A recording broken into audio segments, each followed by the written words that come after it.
Kasi itong kanyang stock ay 6 pins siya mga kagrasa, itong kanyang CDI. Kasi hindi ito umaandar mga kagrasa. Okay? Isa-isahin natin ito ang bawat koneksyon. Kung ano ang kanyang function, ano ang kanyang kulay, kung saan siya galing, saan patungo mga kagrasa.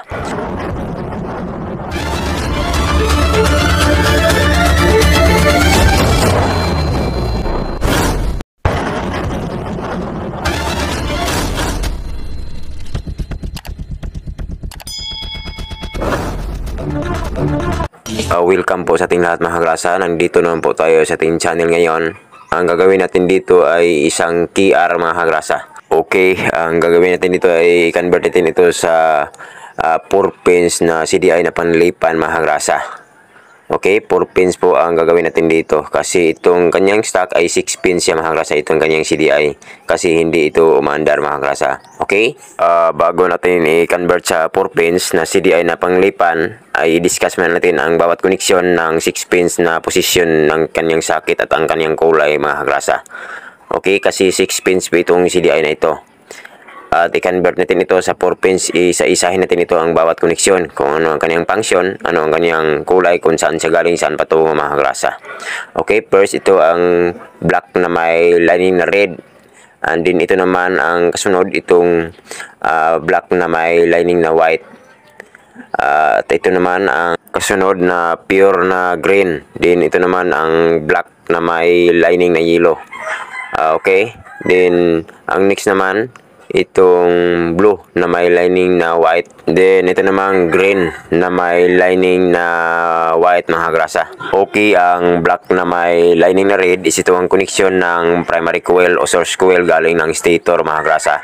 Bali, AC volts ang dumadaan dito galing sa stator o source coil natin mga kagrasa. At ito namang black na may lining na white ay ito ay patungo sa ating susian. Nagsisilbing on-off switch na mag-trigger ng ground mga kagrasa sa tuwing i-off natin ang susian. At ang kasunod ay ito namang pure green. Ito ang koneksyon ng ground mga kagrasa o negative connection. And then ito namang black na may lining na yellow is ito ang koneksyon patungo sa ating ignition coil. Bali dito dumadaan ang output volts patungo sa ating ignition coil mga kagrasa. At ang kasunod naman ito namang blue na may lining na white is ito ang koneksyon ng positive ng pulser galing sa ating stator mga kagrasa o yung tinatawag natin na pick up coil. At ang last wire is itong green na may lining na white. Ito ang koneksyon ng negative ng pulser o pick up coil na galing sa ating stator mga kagrasa. Okay, ang kasunod natin is ito yung namang 4 pins na CDI. Ito ay panglipan na DC operated o battery operated mga kagrasa, kasi primary operated po itong KR mga kagrasa. Okay, 4 na wire connector po itong CDI na ito. Ito ay panglipan, 4 pins DC o battery operated mga kagrasa. Bali ito ay walang koneksyon, putulin natin ito. Kasi ito lang 4 ang nag-function at nagpaandar ng motor mga kagrasa, para may convert natin ito sa 4 pins, itong 6 pins na CDI mga kagrasa. Okay, bago natin ito i-convert ay ito munang kanyang koneksyon ng galing sa kanyang stator. Itong black na may lining na red, ito yun mga kagrasa, at itong green na may lining na white is itong blue naman na may lining na white, at itong yellow at ito namang pink mga kagrasa. Okay, ang gagawin natin ay putulin natin itong black na may lining na red, kasi ito ang primary coil mga kagrasa galing stator. Putulin natin ito at ang gagawin natin ay i-connect natin dito sa connection ng brake light switch mga kagrasa. Itong black na may pure black, kasi ito ang accessories wire galing ito ng ignition switch mga kagrasa. Papasukan ito ng 12 volts DC galing ignition switch sa pag-unay susian. Okay, ito ay tanggalin natin itong 6 pins na sakit ng CDI mga kagrasa, kasi i-convert natin ito sa 4 pins na CDI. Okay, tanggalin natin. Okay, ito lang ang gagawin natin sa conversion. Itong connection ng ito mga kagrasa, itong black na may lining na white patungo ito ng ignition switch. Putulin natin ito kasi hindi natin ito gamitin mga kagrasa, itong black na may lining na white. Okay, then okay, ang gagawin natin dito naman itong dalawang wire, itong green at saka itong green na may lining na white, ang ground ng pulser, itong green na may lining na white, ipagsama natin itong dalawa mga kagrasa. At ito namang black na may lining na red, ito ang gawin nating supply.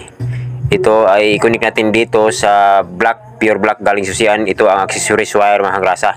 Itong black na may lining red, i-connect natin mga kagrasa para gawin natin yung supply dito sa connection ng CDI ito. Okay? Isama natin ito sa pure black. Then dito naman tayo sa CDI connection. Okay, ito ang connection, ang pin connector.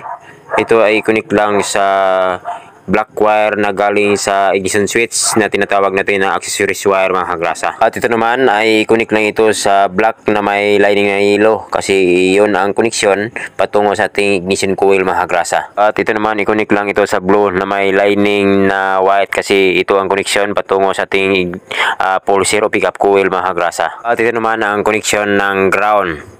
Okay, ito ay i-connect lang ito sa nakakunik na wire sa pure black mga kagrasa na galing sa ating susian, which is ang accessories wire mga kagrasa. Okay, ito ang kanyang connection. Din ito naman ay i-connect lang ito sa black na may lining na yellow kasi ito ang patungo sa ating ignition coil mga kagrasa. Okay, ito ang kanyang connection patungo ito sa ignition coil. Okay, yan ang kanyang connection. At ang isunod natin ay ang connection ng pickup coil o pulser mga kagrasa. Okay, itong blue na may lining na white. Okay, putulin natin ng konti para makakonect tayo mga kagrasa. Okay, ito ang connection ng pulse generator o pickup coil o tinatawag natin na pulser mga kagrasa. Okay, ito ang kanyang connection. Then last naman ay ang connection ng ground. Okay, itong dalawang wire ang pinagsama natin, ang pure green at saka ang green na may lining na white, pinagsama natin sa ground mga kagrasa kasi connection yan ng ground. Okay, ito ang connection ng positive o 12 volt supply galing ng ignition switch na nakakonek ito sa black wire mga kagrasa. And then ito naman ang connection patungo sa ating ignition coil, ang black na may lining ng yellow mga kagrasa. Okay, ito ang sa pulser, ang blue na may lining na white. Then ito naman ang ground, pure green mga kagrasa. Okay, ganito lang mga kagrasa. Itong black na may line na red dito sa connection ng stator, putulin natin ito mga kagrasa. Kasi ito ay nakakonect na ito sa pure black. Ito ang kanyang connection patungo sa susian mga kagrasa, which is ito ang supply. Okay, since tapos na ito mga kagrasa ay ito. Subukan natin itong paandarin mga kagrasa kung andar ba siya. Kasi nasira ang kanyang CDI mga kagrasa na 6 pins, hindi na ito maandar mga kagrasa. Okay, tingnan natin kung andar ba siya mga kagrasa. Subukan natin na paandarin. Okay. Okay, ito ang kanyang CDI mga kagrasa. Oops, namatay siya. Ayos muna natin pagkalagay itong CDI mga kagrasa. Kasi yun ay tatanggal siya. Okay, ayos muna natin at subukan natin itong paandarin.